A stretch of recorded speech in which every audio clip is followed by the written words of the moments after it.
It's all about the Jews. Everything that we're seeing today in this war, the assault on October 7th, and since then, everything that's happened here on the ground against Israel and around the world, against Israel and against the Jews of the world, it's all about hating Jews. If you don't understand that, you can't understand anything that's going on here. But if you understand that, you will understand everything that's going on here. I'm going to walk you through it all coming up on In Focus.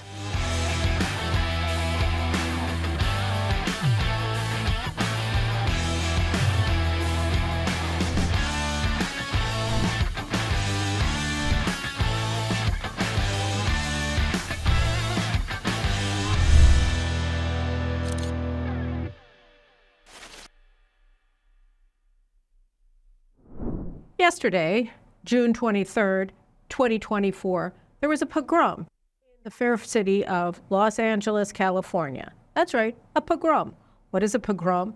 It's organized violence against Jews that is usually supposed to be state-sponsored, but sometimes it can just be given a nod and a wink by state authorities. That's exactly what happened yesterday, June 23rd, on the streets of Los Angeles. What happened?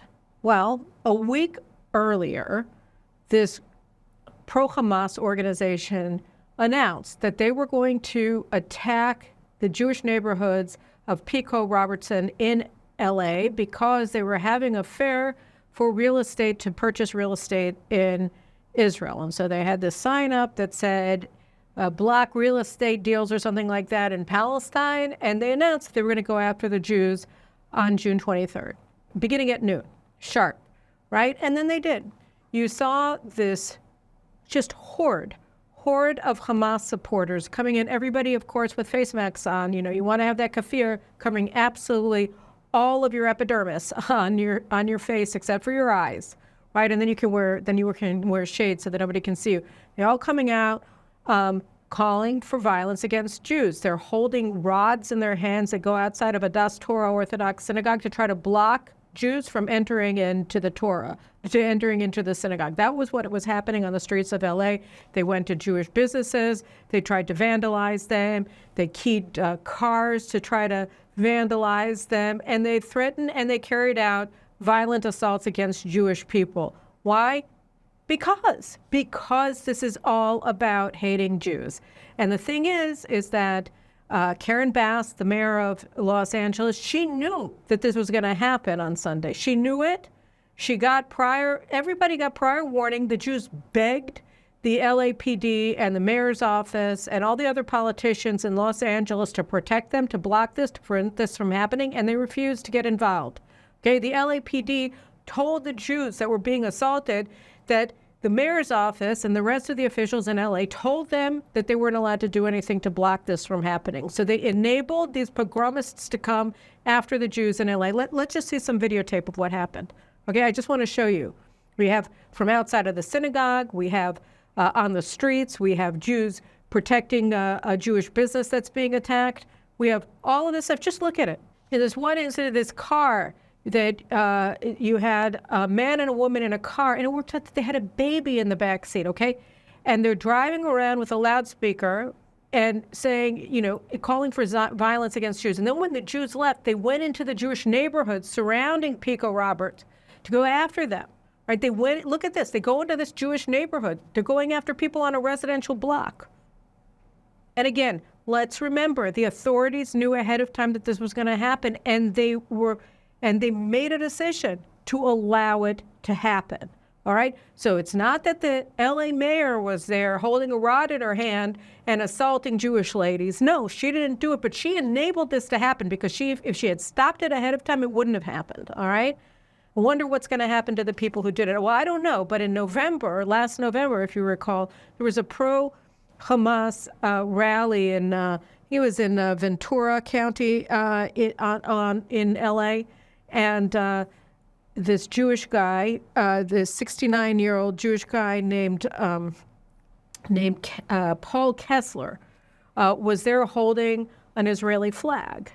And he was hit on the head by an Arab guy who happens to also have been a professor right, with a megaphone, and he fell to the ground, and he was killed by the blow. He died. He was murdered, okay? He was murdered by this Arab pro-Hamas protester, right, calling death for the Jews, Palestine from the river to the sea, and then he came out and he killed a Jewish old man, 69 years old, all right?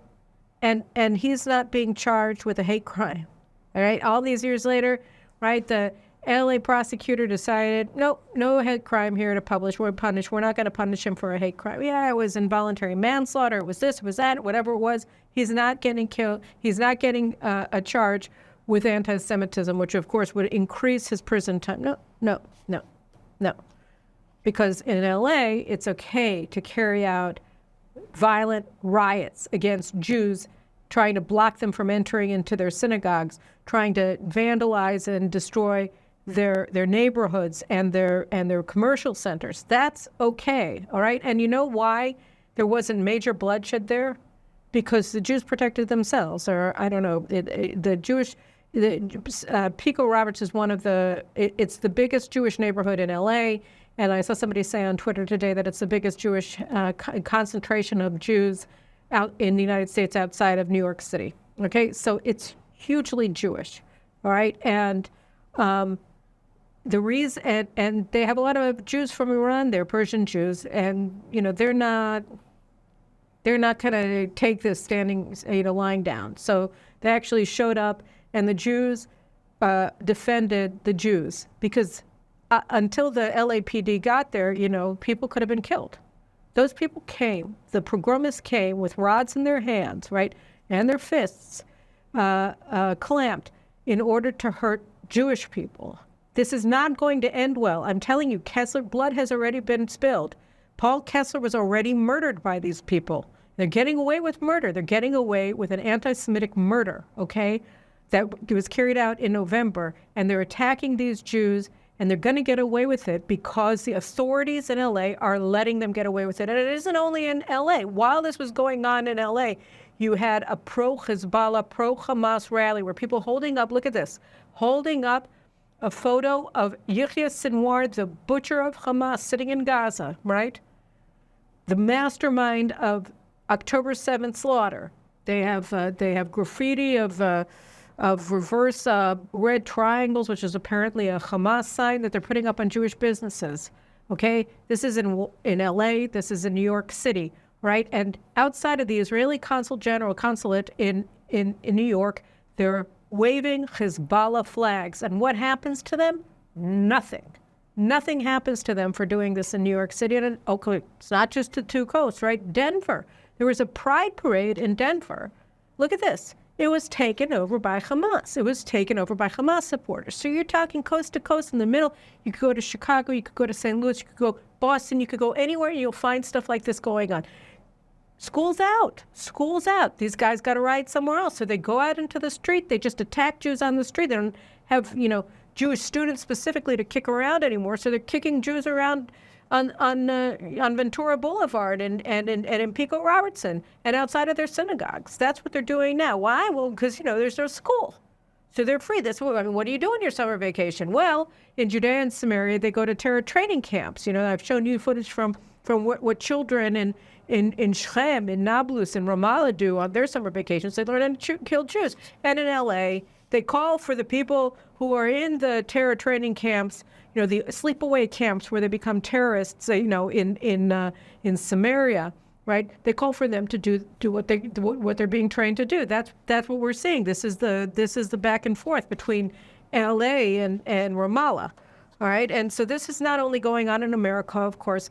Here, I just want to play you a clip for a second. This is an advocate of the family of the 12-year-old Jewish girl who was brutally raped by 3 boys from age 12 through 14 last week in Paris. Okay, just listen to her for a second. What happened to this little girl?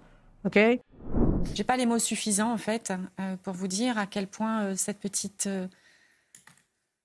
fille, le calvaire qu'elle a subi, la violence des actes qu'on lui a imposés, les humiliations, la peur qu'elle a eue de se voir mourir lorsque l'on a approché des briquets de ses longs cheveux pour tenter d'y mettre le feu. Elle a aujourd'hui une vie qui a totalement basculé dans un cauchemar, qui ne la quitte pas depuis les faits, samedi dernier. C'est un cauchemar quand elle est réveillée et c'est un cauchemar quand elle essaye de s'endormir. C'est une petite qui a des flashbacks, des scènes de viol qu'elle a subies par ses garçons, de la trahison dont elle a été victime par celui qui était son camarade, et par le fait qu'elle ne comprend toujours pas comment ça a pu se passer, qu'elle ne comprend pas cette haine qui s'est exprimée et dont elle a été si durement la cible. Je sais pas si on peut se mettre à la place des parents. Right. She's 12, okay? She could have been in Be'eri, but she's in Paris, right? She's getting the Be'eri treatment in Paris, right? Because the Hamasniks in Gaza and Islamic Jihad and Fatah and all of these rapists sitting right here, right, calling themselves Palestinian and saying, and trying to erase Israel physically by murdering every single Jew in the land of Israel, right? They feel the exact same way as the rapist jihadists in Paris. And they go after the Jews by them. In Paris, it's boys going after a Jewish girl, and in Israel, it's people from Gaza. Don't forget, there were more civilians than armed terrorists who participated in the slaughter of October 7th. Never forget that. When those murderers came back with the hostages were beaten by crowds of innocent civilians. Never forget that. Right? And the terrorists were cheered as they stomped on bodies of Israelis who they had killed and dragged back to Gaza like Shani Luke, right?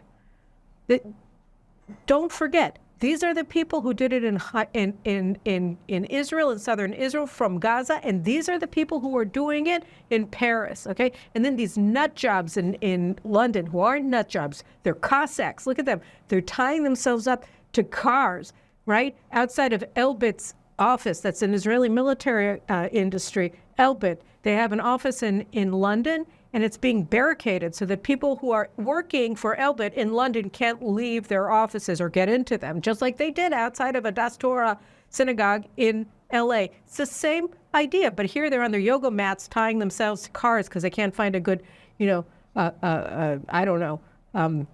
gate to tie themselves to, like they did at Hamilton Hall, which we'll get to in a second at Columbia University. So this is happening all over the world, all over the West, all over the enlightened free world, right? People are going after Jews and supporting the people who slaughtered Jews here in Israel. Now, what is this about? Is it about the occupation? No. Is it about something that the IDF did that was naughty? No. This is about wanting to kill all of the Jews. And if we widen the scope a little bit, if we widen the lens a little bit, and we go to places like the United Nations and the International Criminal Court and the International Court of Justice, if we go to all of these august international forums, not to mention all of the Columbia campuses in the world, right? If you go to these places, what are they saying there? They're criminalizing Israel for doing nothing, for carrying out a war with the lowest ratio of civilian to militant casualties in the history of humanity in urban warfare. 1-to-1 now, it's down to 1-to-1. Before it was assessed at 1-to-3-to-1, and now after Hamas or the UN or whoever it was corrected their fake casualty figures, they figured out, it's actually 1-to-1, which means it's probably lower than 1-to-1 because they're all lies. So now it's 1 civilian to 1 terrorist being killed by Israel. Nobody ever approached anything even looking remotely like this. And we're being accused of genocide, okay? They want to put out arrest warrants against our president, our prime minister, and our defense minister as a first batch, right? For deliberately starving Gazans when their caloric intake is like 3,200, 1,000 more than, what's considered hungry, all right? You have markets in Gaza that are selling fruits and vegetables for 1/5 of the cost that they're sold in Tel Aviv and Jerusalem because they're so plentiful. There's so much food pouring into Gaza. The only people who aren't getting fed right, are either Palestinians who don't kiss the ring of Hamas or the Israeli hostages. Those are the only ones who aren't getting fed. So the Palestinians that you might want to actually help are being starved deliberately, not by Israel, by Hamas. And by the way, this isn't Caroline Glick saying this, although I've been saying it all along. It's the UN, right? I talked about this last week. The UN said that the numbers that Samantha Power and the U.S. administration were citing were themselves incorrect, that there is no famine. There was never a famine in northern Gaza or anywhere else in Gaza, right? But we're being criminalized. Israel is being treated like a rogue state, right, by the world. Why? We have to prove a negative. No, we're not starving people. Well, duh. Of course we aren't starving anybody deliberately. Such a lie. And you ignore Hamas's crimes, and then you project them onto their victims. Right? You project them onto the people that Hamas wants to annihilate. The same thing, by the way, that they're doing against the Jews in the United States. Well, you're provoking it. How are you provoking it? Reasons. They had it coming. Why? Because, I don't know, white privilege or something like that. So it's like the DEI on steroids when it comes to Israel, but it's the same thing going on in America and in Europe against Jewish people. And here, I got to show you, because it's not just, the mob violence, right? The mob is not acting alone. It's not just that people like LA Mayor Karen Bass or Eric Adams in New York aren't doing anything to stop it, to preemptively stop any of this stuff that they know is going to happen because it's published a week ahead of time. It's not just that. You have politicians in the United States who are organizing political campaigns around hating Jews. Case in point, Jamal Bowman of New York, right? Here he is. He represents the Bronx. He represents Westchester County. He pushed Eliot Engel, like the most pro-Israel Democrat, out of office in a primary a few years ago. I think it was in 20, right? Because Elliot Abrams wasn't sufficiently sympathetic towards Black Lives Matter, which of course I said at the time, and I've said since, because they acknowledge it, they are an anti-Semitic group, right? It was the Black Lives Matter that were behind the anti-Semitic pogroms in Beverly Hills during the Summer of Love of 2020. They were the ones going after the Jewish-owned businesses and the synagogues and the schools in Beverly Hills in 2020. It was Black Lives Matter. But because Eliot Engel wasn't, sufficiently kissing that ring, right? Jamal Bowman was able to portray this guy as a racist, and he got in because he pretended that he was pro-Israel enough, like he supports a two-state solution or something like that. Thanks. Anyway, so he is running in this primary now. I think it's going to be on Tuesday. And there's already early voting. And he's flipping out because Latimer, this guy from Westchester who's running against him, now has opened up a 17-point lead against Bowman. Why? It's all about the anti-Semitism. It's all about the anti-Semitism because Bowman has decided that his winning ticket here is anti-Semitism. His entire campaign is anti-Semitism. And everybody who's helping him is using it too. I just have to show you. Over the weekend, he had a campaign rally with AOC and with Bernie Sanders, and where he was screaming, "Stop, ceasefire now." Like, he looks like he's completely out of his mind, but then he proves that he's out of his mind, and so is Alexandria Ocasio-Cortez here in this video. Watch this. Ceasefire now, y'all. That's what we're doing. Ceasefire now. Let's get it popping. The polls are open today. The polls are open tomorrow. Make sure you get out to vote. Election day is Tuesday. Let's go. We need record turnout all across the district, especially in Yonkers, Mount Vernon, New Rochelle, Co-op City, and Edenwald. Let's get it popping. Let's change the world. It's the many versus the money. We're going to win. Let's go, baby. We're going to win. We're going to take on AIPAC, and we're going to kick some Wall Street ass. So let's go. Stop the bombs. What does she say here? AOC. First, Bowman says, ceasefire now, y'all. It's the many against the money. Gee, what are you talking about? What are you talking about, guy, huh? What do you mean the many against the money? And then she says, let's go. We gonna take on AIPAC and we gonna kick some Wall Street ass. Ooh, you're gonna take on AIPAC. You're gonna take on Wall Street, right? You're gonna kick some Wall Street ass. What do you mean? What are you talking about? AIPAC? Oh, AIPAC, that's code for Jews. What is Wall Street? Oh, that's code for Jews too, right? So what is the money part? Oh, that's code for Jews too. So you're saying it's a many against the Jews. You're saying, let's go, we're going to take on the Jews and kick some Jewish ass. That's what you guys just said at this campaign rally, and everybody knows it. You don't need to be a genius to understand what you're saying, right? That's what you're saying. Let's kiss some Jew ass. That's what AOC is saying. That's what Bowman is saying, right? You know, what on earth is going on? I have this whole Politico article here, and I have some choice quotes from it. And the only thing I have to say about this Politico, and I'm not going to read you all of it, it's called "A Trip to Israel Changed Jamal Bowman's Worldview and Could Cost Him His Re-Election." And then the funny thing is, and it's actually hilarious in my opinion, that Calder McHugh, who is the deputy editor, oh, is he the one who wrote it? Yeah, Calder McHugh wrote this article. This article is trying to be sympathetic to Jamal Bowman. They're trying to help him. They're trying to help him. Okay, this is an article that's supposed to portray him as a sympathetic character. It's called "A Trip to Israel Changed Jamal Bowman's Worldview and It Could Cost Him His Election." What happened in Israel? So there are two, first of all, what they said is that going to Israel made him decide that Israel is Nazi Germany, that Israel is evil, and that he has to support the Palestinians. Until then, you know, he was very pro-Israel, right? And who took him to Israel on this life-changing trip? J Street, okay? J Street.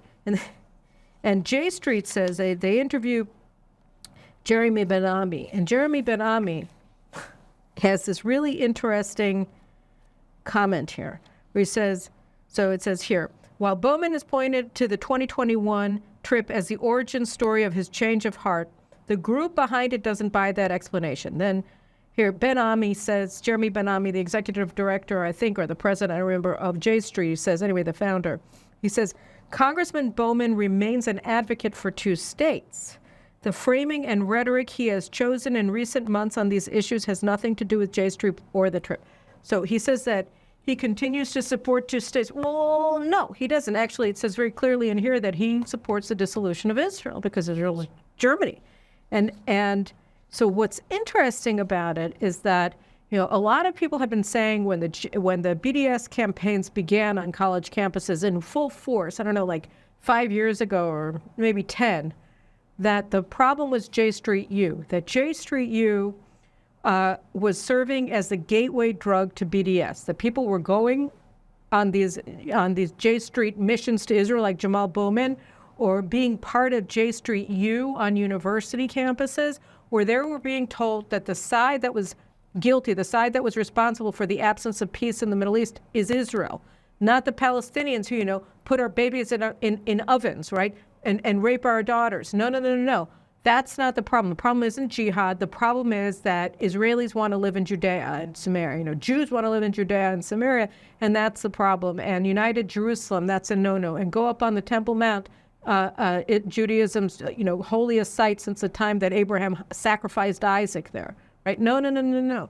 That's the problem. The Jews are the problem. The Palestinians are guileless victims. That's what J Street believes. And they say that as a result, in order to expiate its sin, right, of land greed, Israel has to cough up Jerusalem and Judea and Samaria to the Palestinians, who are blameless, right, and everything will be fine. That's J Street's mantra. So if you are sent to Israel, if you go to Israel with J Street, that's what they're going to show you. And if you're a normal person, you're going to take this to the logical conclusion. You're being fed lies, and you're going to take these lies and you're going to run with them. You're going to say, oh, well, then Israel has no right to exist, which means that I should be a Jew on campus, right, rallying for Hamas because I went to Israel with J Street. Or Jamal Bowman, who says, you know, it's we're gonna end ceasefire now and all of the crap that he said. So that's what happens. He gives this talk, or he gives these quotes that, again, this is supposed to be a pro Jamal Bowman article, and he just goes after the Jews. So Latimer, his opponent, his challenger, says there are a large number of people in this district who are Jewish, and I think they felt disregarded and disrespected by Bowman when he's explaining why the Jews have just disappeared and are not supporting him anymore. Bowman has a different take, that Israel's actions in Gaza might be making Jews in his district less safe. So it's Israel that's responsible for anti-Semitism against Jews in Westchester County. Why? He says, I don't know, man. When you, as Israel, say you represent all Jews and then you behave badly, it opens the doors for people to make the connection between what Israel is doing and Jewish people, which I think is freaking dangerous as hell. Right. So he's saying, look, for instance, I'm a racist. I'm an anti-Semite, right? I'm blaming the Jews for what Israel is doing as a means to, demonize them. And obviously, I'm not stupid because I'm a congressman. So obviously, other people are going to do the same thing. Talk about blaming the victims, right? So that's what's going on. But it's a larger story here. On Sunday, I published an article in JNS referring to Biden's, the Biden administration has a whole of government anti-Israel policy or something, words to that. You should read it. It's really good, if I do say so myself. But in the article, I point out that, look, what we're seeing expressing itself is the Biden administration's poor treatment of Israel. It just, of course, came out openly with Prime Minister Netanyahu exposing that the Biden administration has been denying Israel the arms we need in order to defend ourselves since December, January, and even Americans acknowledging that the amount of weapons that have been transferred to Israel was, reduced by 50% in January, I think they said. So, after that came out and people are saying, what's going on? Well, what's going on is a whole of government policy. And I talked there about the way that Israelis are treated now by INS, that they're being asked granular questions, details about their military service, that makes clear that the administration is using INS forms, whether you're trying to get a green card or a work permit or just tourist entry visa into the United States. A lot of these things have to be done by sworn affidavit, right? And so they're gathering testimony, sworn testimony of Israelis that they want to use. If Biden gets reelected, they can go after Israel and Jews and Israelis and treat us like war criminals, maybe even file suits against us. It's all about the anti-Semitism, right? And the IDF operates in a moral code that is unknown to humanity. I think it's insane. I think it endangers our soldiers, but it's true. And so they're trying to turn our warriors, our heroes, into criminals. And of course, that goes to the top and down to the bottom. And so that's what they're doing. They're gathering this information, demanding this information because they can ask whatever they want. It's their sandbox. They can do whatever they want.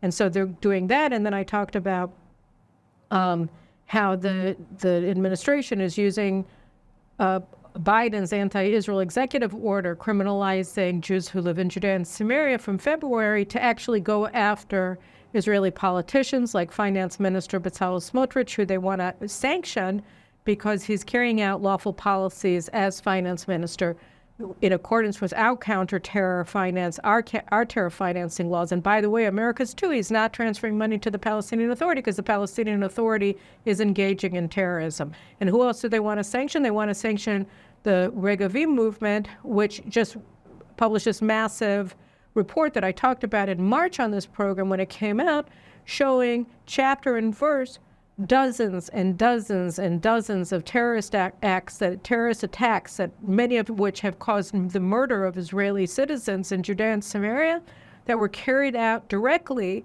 by members of the U.S.-trained, armed, and financed Palestinian Authority security forces. So that the U.S. is behind this terrorist army. It's training and it's arming and it's funding this terrorist army, and Regavim just exposed it. Right, and so Bezalel Smotrich won't fund the PA because it finances terrorism and it carries out terrorism. And so the United States, the Biden administration, wants to apply the executive order to sanction Smotrich, and it wants to sanction apparently Regavim. And to that end, it sanctioned this protest movement that doesn't even exist on paper. It's just a bunch of people who are going out called Savtesha, or emergency orders, that was formed in January of concerned citizens who wanted to block the fake humanitarian aid from going into Gaza, because all of those trucks are going first and foremost to resupply Hamas, right? That's what's happened. I talked about that last week. So the United States on June 14th sanctioned this protest group called Savtesha, Sav 9, that's going after the humanitarian aid and trying to block these trucks from going in to stop resupplying our enemies in time of war.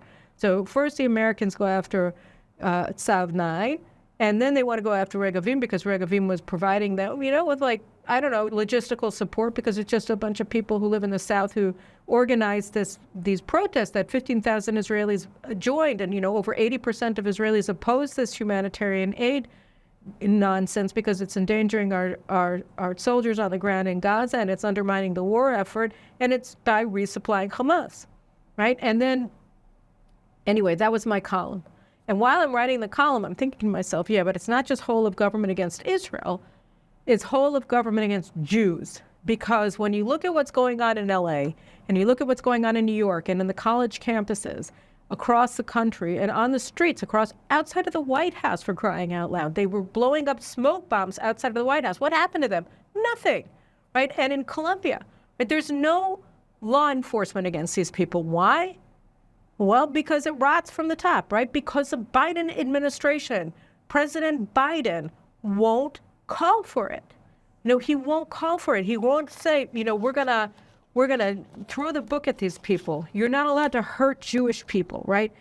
INS, the people going after IDF veterans and reservists now, they have this staffer named Nejwa Ali. Nejwa Ali joined the INS in 2019 after or 2018, I can't remember, after the Trump administration shut down the Palestinian Authority office, the PLO office in Washington, D.C., because the PLO and the PA were financing terrorism and incentivizing terrorism, right? So she, until it was shut down, was working as a PLO spokesperson. So she was working as a spokesperson for a terrorist organization that had its offices shut down by the Trump administration because it was financing and funding and sponsoring terrorism, okay? So she went from there to the INS. And what is she working there as?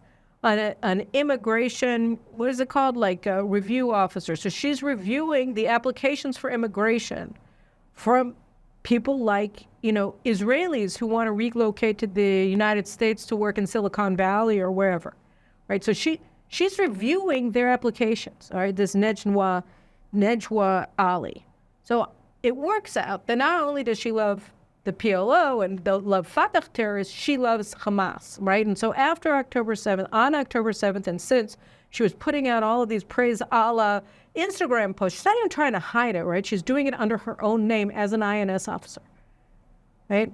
And she's posting this stuff, and it was a Daily Wire exposed it. They broke the story that this Nejwa Ali, who was working for the Department of Homeland Security as an immigration officer, enforcement officer, whatever, she's a screening officer. She's praising Hamas's slaughter of Jews on October 7th. So she is put on leave. Okay? She's put on leave pending a review of her conduct. All right. What happened to her since? Well, apparently she's still on leave, but she hasn't been fired, and she's still drawing full salary benefits. Alexandra Mayorkas, the Secretary of Homeland Security, gave testimony before the House of Representatives in April, and Daily Wire did a follow-up on it, and he said that she hadn't been fired. Well, when is the review of her case going to end? I don't know. So 6 months had passed, and this lady was still on payroll. Why? Because clearly the people who serve with her in the Department of Homeland Security don't think that there's anything wrong with praising Hamas's slaughter of Jews on October 7th. That's what's going on at the Department of Homeland Security, which is supposed to block terrorist attacks against the United States of America. Here they have a terrorist, right, or a terrorist supporter among them, right, and she can't even be fired for supporting Hamas after October 7th. They can't even fire her for that, okay? And so, again, it's all emanating from the administration, the Department of Justice. How many people are being tried for hate crimes for carrying out anti-Semitic violence in the United States. I haven't heard of anybody. And that's a decision by the Attorney General of the United States, Merrick Garland, and the Civil Rights Division, which is led by this woman. What's her name? I've spoken about her in the past. She was the head of the Black Law Students Association at Harvard in the 1990s, and she invited a Black anti-Semitic professor, I think from Brown or Amherst or something, to come and speak to the Black students at Harvard. He had just written a whole book of anti-Semitic bile, and she invited him to come and share it with the Black law students of Harvard University. And now she's the head of the Civil Rights Division of the Department of Justice. Okay? So she's there, right? And there's no law enforcement. So that's why it shouldn't have come as a surprise to anybody that last week, 30 of the Hamas supporters who took control, who seized Hamilton Hall at Columbia in April, had all the charges against them dropped, okay? These are people who took a maintenance staff worker hostage, all right? They took over a building in the campus. This trespass, this criminal trespass. They could have been obviously indicted for a lot more serious crimes, which they committed, right, in terms of what they did to the Jewish students on campus, but they weren't, right? And all of the charges against them were dropped. Why? Why? The prosecutor who just tried President Trump for a non-existent crime and got him convicted, right? He said that they couldn't really prosecute them, A, because they were wearing face masks, and so they couldn't figure out who they were for sure, and B, because they turned off or they blocked the surveillance cameras in Hamilton Hall, because there was never a policeman, right, before you had digital technology, right? There was never a time, like if you arrest somebody, that you make them take off their face mask so that you could get a picture of them, right? That could never have happened. They were wearing face masks, but you arrested them. And then didn't they take off their face mask for their mugshot? It doesn't matter. They were wearing face masks when they did it. So we're not really sure if the people we arrested while they were wearing face masks are the same people that are now sitting in a Manhattan courtroom, because and plus, they disabled the surveillance cameras, so we don't know what they did, because you can't figure that out on your own, like by what they did, because like you went there after they were gone. No, you don't know. Alvin Bragg, that's his name. I couldn't remember. So, and of course, why not, right? Columbia Deans, they had a Washington Free Beacon expose that I think it was at the end of May. They have the reunions. I know I get invited to these reunions from Columbia every 5 years. I can't imagine why, but I've never gone to one, right? And so they had the reunions for the people who had graduated in the 5-year cycle of 4, I guess, and it's like the class of 19 or whatever, and all the rest of them. So they come to Columbia, and they go to the Center for Jewish Life, and they have a panel discussion about the anti-Semitism at Columbia. And out of a show for respect, you had 4 members of the 4 deans and associate deans of Columbia College went there. And Washington Free Beacon captured their WhatsApp chat between themselves during it, and they were all anti-Semitic. Like, oh, the Jews think that they're going to fundraise on this. Well, money and Jews, what are you trying to insinuate, And one had a picture of like an emoji of vomit, like it's all making her vomit, and it's really hard for them to hear the story of what the Jews are telling about, like what happened to them this past, year in Columbia, because they were subjected to such extraordinary anti-Semitism. So these 4 deans, including the dean of the college, are all engaged in this WhatsApp conversation that it just so happened that one of the members of the audience is sitting behind one of the anti-Semitic deans, and she's taking screenshots. She can't believe what she's seeing on this WhatsApp that's being carried out by 4 deans of the college. They're laughing at the Jews. They're laughing at the Jews. I wanted to swear, but I didn't. It's not myself. They're laughing at the Jews. So what happens? The dean of the college puts out a statement. He writes it to whomever, right, and says that they've been put on leaves of absence. The 3 deans, not him. Like, he was a member of this too. Doesn't matter. The 3 other deans were put on a leave of absence, and then he says, even though it wasn't right that they were screenshotted because that was a private conversation, and then he said that it doesn't have anything to do with how they feel about Jewish people. Yeah, because, you know, people who don't hate Jews put up vomit emojis when they're listening to Jews talking about how they were victimized by anti-Semitism on a campus that the people putting up the vomit emojis run, okay? That they're responsible for it, and they have such contempt for their students that they're putting up vomit emojis when the students are talking about how nobody did anything. That is, the people vomiting, right, with the vomit emojis, did nothing to protect them while they were being victimized. But they're on a leave of absence too. See how it's all going around? The thing is, of course, that everybody at Columbia is on a leave of absence. It's summer vacation, but they're not fired. They're on summer vacation. He's calling it a leave of absence. They're not fired. Why aren't they fired? Well, why should they be fired? Is the president of Columbia fired? No. It's because, you know, Columbia is regretful that the muck of this campus has, you know, is gotten so big that it's like seeped above and now everybody can see it, right? But they like the muck. They made the muck. They were the ones who invented the DEI. They were the ones, the faculty themselves were, you know, supporting all of the assaults on the Jews. There were faculties in the courtroom in Manhattan when Bragg dropped all the charges against the 30 students who took over Hamilton Hall for Hamas, for Palestine, right? The faculty were there to show their solidarity. So that's what's happening. The White House says that, you know, Samantha Power says that Gaza is on the verge of a famine when it's not. The White House says that they're very upset that there have been there are far too many civilian casualties. The president says that the people of Gaza are going through hell. These are dog whistles, okay? This is a propagation of anti-Semitic blood libels. None of it is true.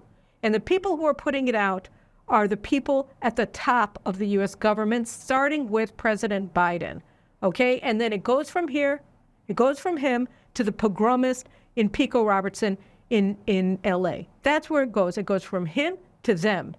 And that's, you have a Jewish lady being mauled by a mob of Hamas supporters on the ground, on the street, right? Because because she's Jewish, right? Because she wanted to go to her synagogue.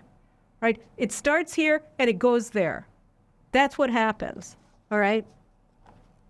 You know, and I saw, and of course the White House anti-Semites. You have Karine Jean-Pierre, who was working for I think MoveOn.org before she went into the White House, and worked for some other congressman before she went into she got her start at MoveOn.org, which was one of the first political action campaigns of the progressive left that was pushing the Code Pink anti-American, anti-Israel agenda, okay? So she's working for them, and she's going after Democratic politicians who spoke at AIPAC's annual convention. This woman hates Jews, okay? And she is the White House spokeswoman. And she just got a new deputy who is, like, his claim to fame is that he's like a gay party guy, okay? His name is Tyler Cherry, and he's got some unbelievable, like, photos going up on the web. You can check out my Twitter page. I actually want to take them down because I think they're gross. But he's gay and all that. That's fine. You know, whatever he wants. She is too. He's an anti-Semite. Okay, his social media postings are filled with invective against Jewish people and Israel. Right? That's who he is. And so you got you have the spokesperson, or you have Karine Jean-Pierre, and you have this new guy, Tyler Cherry. They don't like Jewish people. Okay, and then there was a story. It was a thread on Twitter of this Jewish guy who seems to have been a Democratic fundraiser, who's giving a thread about what's happening with the Democrats, that they're having a terrible time trying to raise money with Jews. Jews make up 50% of Democratic Party of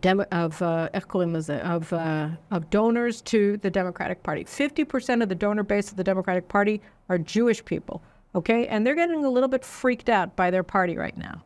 And so this guy, this fundraiser, I'll see if I can find this while I'm talking, he's talking about the problems that the Democrats are now having raising money from Jews. And he gives a story with James Kirby, the National Security Council spokesperson, who's been playing the good cop most of this war versus, you know, other people, bad cop vis-a-vis Israel.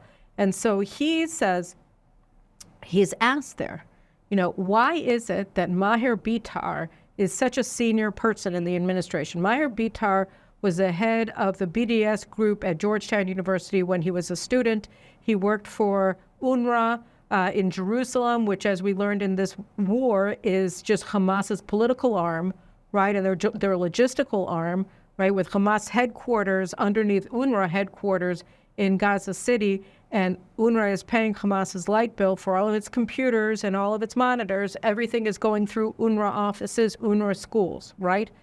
Because they're the same organization. You had UNRWA teachers who murdered Jews in Israel and kidnapped their bodies back to Gaza on October 7th. We have the footage of it to prove it, right?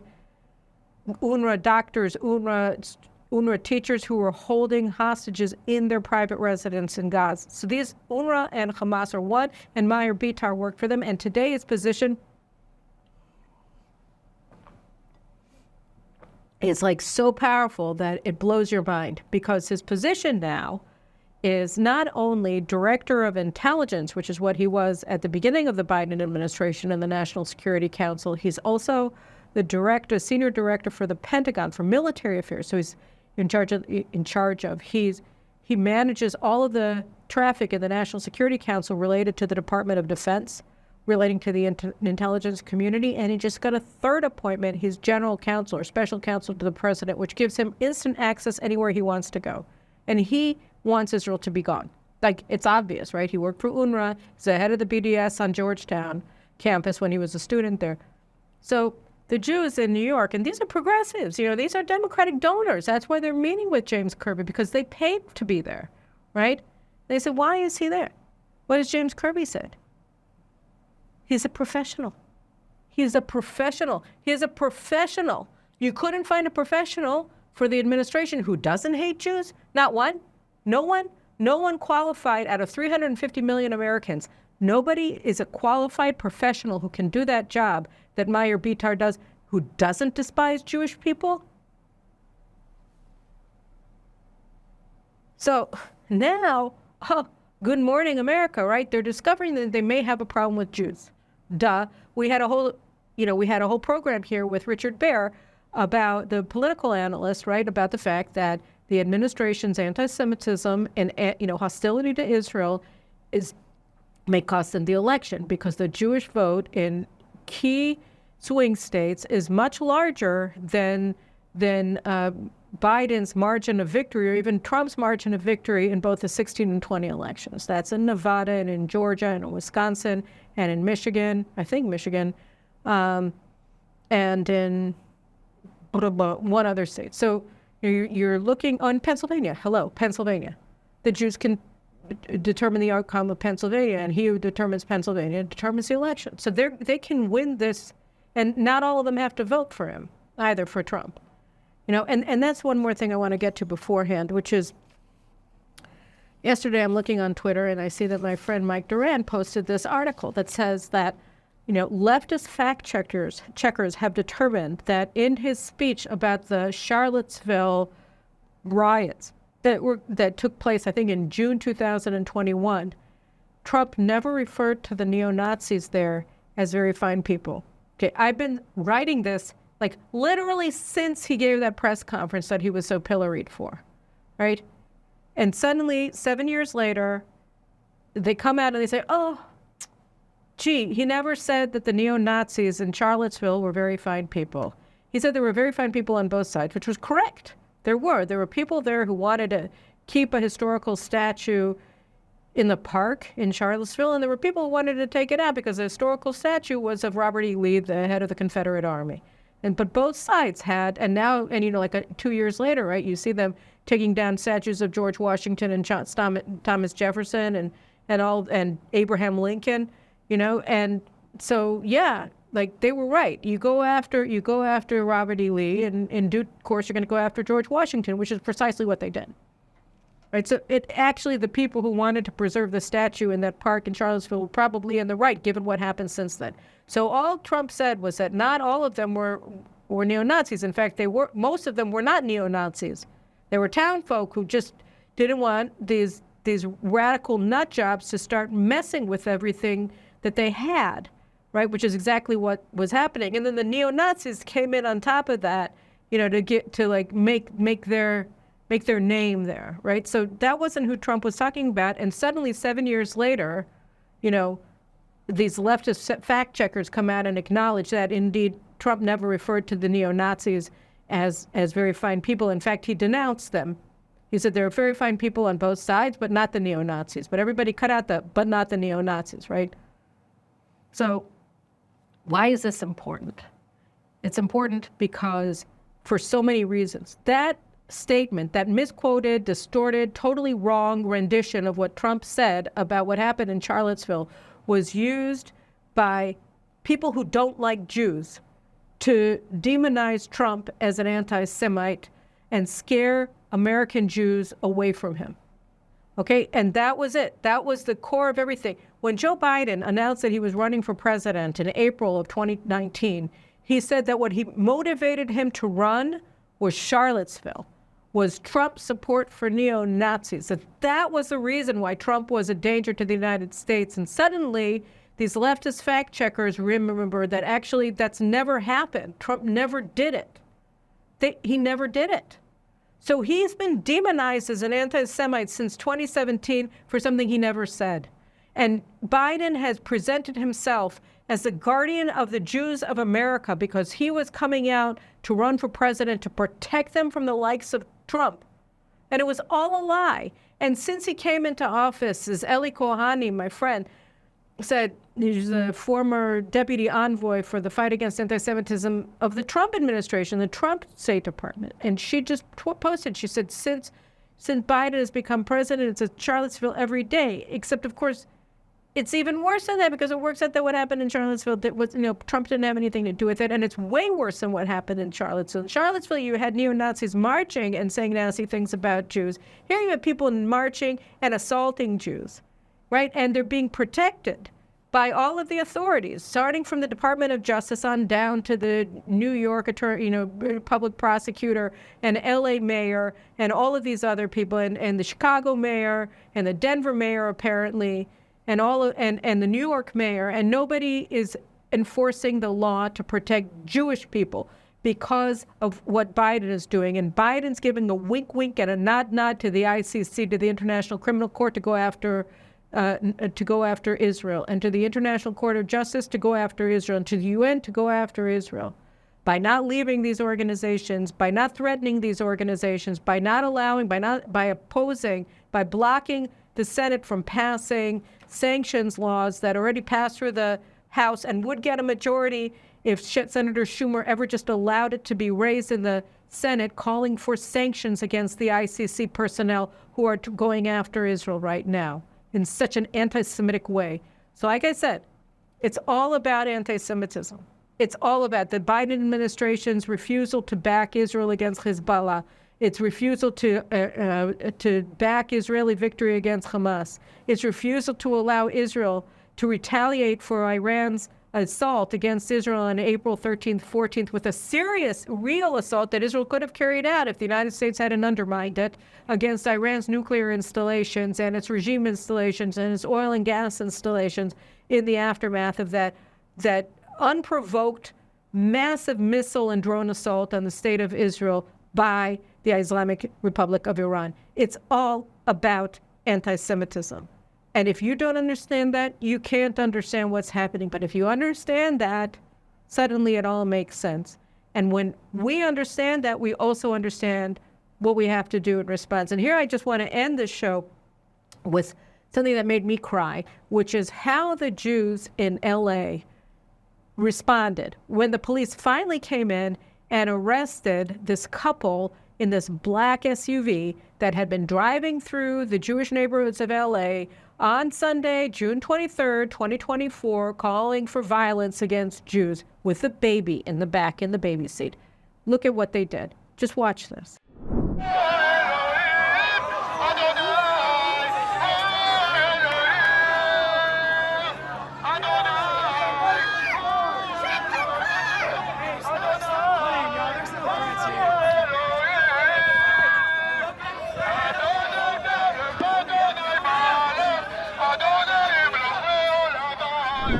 You fight anti-Semitism. You fight anti-Semites by beating them. You beat them by realizing that being Jewish matters. You know, John Paul Sartre said that Jews were Jews because of anti-Semites, but he only got it half right, which is why I hated that, as if, you know, Jews wouldn't want to be Jews. It's because the anti-Semites not only remind them that they're Jewish, but they remind them that being Jewish matters. That's something that that the head of the Tikva Fund said on an important podcast you should watch with the editor of JNS yesterday, Jonathan Tobin. You got to see that show too. Being Jewish matters. It's important. And you should embrace your identity as a Jew and defend it and enjoy it and revel in it, just like these Jews in LA. The Jews in Israel are happy warriors because we're happy to have the privilege of defending this country, even in the worst of straits, which is what we're in right now. It's better to be fighting than it is to be lying down and helpless. Under all circumstances, look at how the non-Jewish world is standing by and defending Hamas against Israel, because it's all about hating Jews. And the people, so many, love Jews, and they stand with us. And the stronger we are, the more of them there will be. And we should stand with the people who stand with us. We should empower them, we should embrace them, and we should stand up for ourselves. Because that's what this is all about. They want to remind us that we're Jews, fine. But what we remember is that being Jewish matters. And we're going to defend it. And we're going to celebrate it. And we will win. And we will persevere. But we have to stop making excuses because we don't want to admit the truth about what we're facing. We have to face what we're facing and acknowledge what it is and move forward and fight. And we will win. I'll talk to you later this week.